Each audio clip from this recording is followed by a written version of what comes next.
doesn't work to raise taxes. When you raise them, you mess up your economy, and it doesn't bring in the revenues you think it will.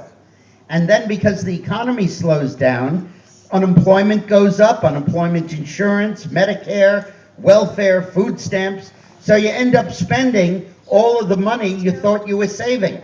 You don't get it in, and you start spending it out. It doesn't work. That's the kind of death spiral that Wisconsin has been in with its policies.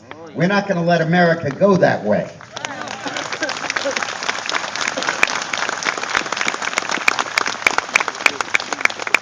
Now, let me tell you about Election Day. I just came from Maryland, Wisconsin, where the Black River had just flooded. Those poor folks got 6.5 inches of rain in one day. And it was rushing through at 40, 50 miles an hour. I could see it. It was incredible. It was just up to the bottom of the bridges. And I told those brave folks that if you think the Black River flood is a lot, you wait for the tsunami on November 2nd.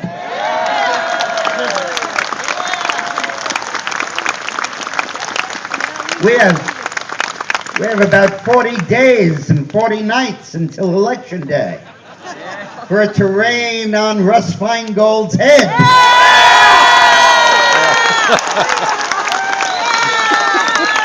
For it to rain on Steve Kagan's head. For it to rain on Barrett's head. I hope those folks have an ark. You know, there's a cute story about a guy that survived the Johnstown flood. And he loved to tell everybody the story. And one day he died. And St. Peter said, "What can I do for you?" And he said, "I'd love to tell that story about the Johnstown flood." And St. Peter said, "Fine, all of us will be together tonight.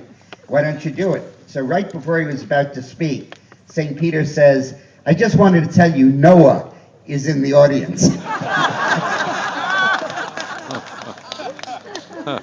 So we have quite a surprise coming for those gentlemen. And we are going to turn the state of Wisconsin around by electing Scott Walker governor.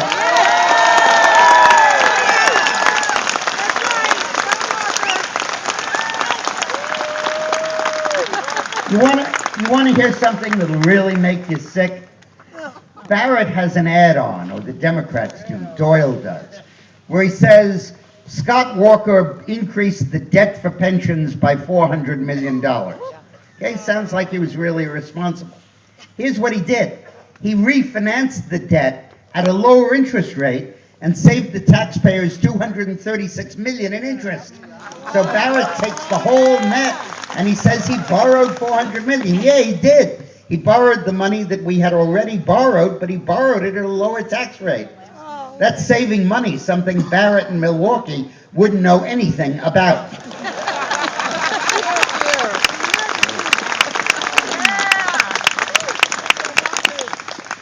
And then